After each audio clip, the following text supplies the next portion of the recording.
बिस्मिल्लाहिर्रहमानिर्रहीम। अस्सलाम वालेकुम जनाब। जैसा कि आपको मालूम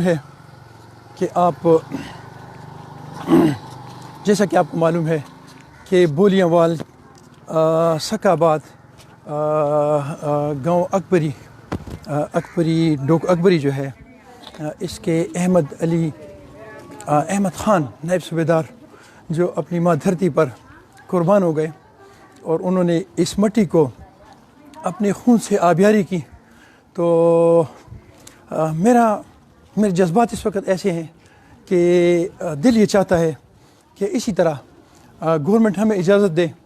और आर्मी की सफ़ों से आगे आबों के साथ इनके साथ मिल के, लेकिन इनकी सफ़ों से आगे आगे जाकर हम अपने सरों पर कफन बांध के उसी तरह अपनी माँ धरती को खून के अकीदत पेश करें या खून के बनाए हुए फूलों की अकीदत को पेश करें और इसके कदमों पे नछावर करें और इसी तरह कुर्बान हो जिस तरह आज ये जनाजा मैं देख रहा हूँ। अगर मैं हज़ारों कहूँ तो हज़ारों की तादाद में लोग जो यहाँ इसमें शिरकत के लिए आए हैं, तो इस चीज़ को देखकर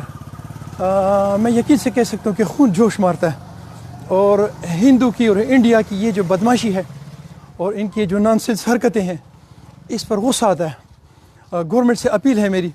कि काइंडली आप लोग हमें इस चीज़ की इजाज़त दें कि हम सिविल लोग जो शहीद होने का जज्बा रखते हैं और शौक़ रखते हैं, हमें बॉर्डर पे भेजें ताकि हम अपनी पाक आर्मी से आगे आगे जाकर अपने खून के नजराने पेश कर सकें और अपनी माँ धरती पाकिस्तान जो है, इसकी ज़मीन को अपने खून से आबियारी कर सकें, ताकि जिस तरह आज अहमद ख़ान का नाम जो है ये शहीदों की लिस्ट में लिखा गया है, इसी तरह हमारा नाम भी एक दिन शहीदों की लिस्ट में लिखा जाए और हमें भी उस नाम से याद किया जाए। और शहीद की जो मौत है, ये मौत नहीं है, ये ज़िंदगी है और हम भी इसी तरह हमेशा के लिए ज़िंदा रहें जिस तरह आज अहमद ख़ान ज़िंदा रहा है। मैं पूरी कौम को और शहीदों को और ख़ासकर जितने भी शहदा हैं हमारे पाकिस्तान के, उन सारों को सलाम पेश करता हूँ और गवर्नमेंट से एक अपील करता हूँ कि खुदारा हमें इजाज़त दी जाए ताकि एक दफ़ा हमें भी मौका मिले कि हम अपने सरों पे कफन बांधें और अपनी माँ धरती को अपने खून का नजराना पेश करें। बहुत मेहरबानी, अपना बहुत सारा ख्याल रखें और हमें अपनी दुआ में याद रखें। अस्सलाम वालेकुम रहमतुल्लाह।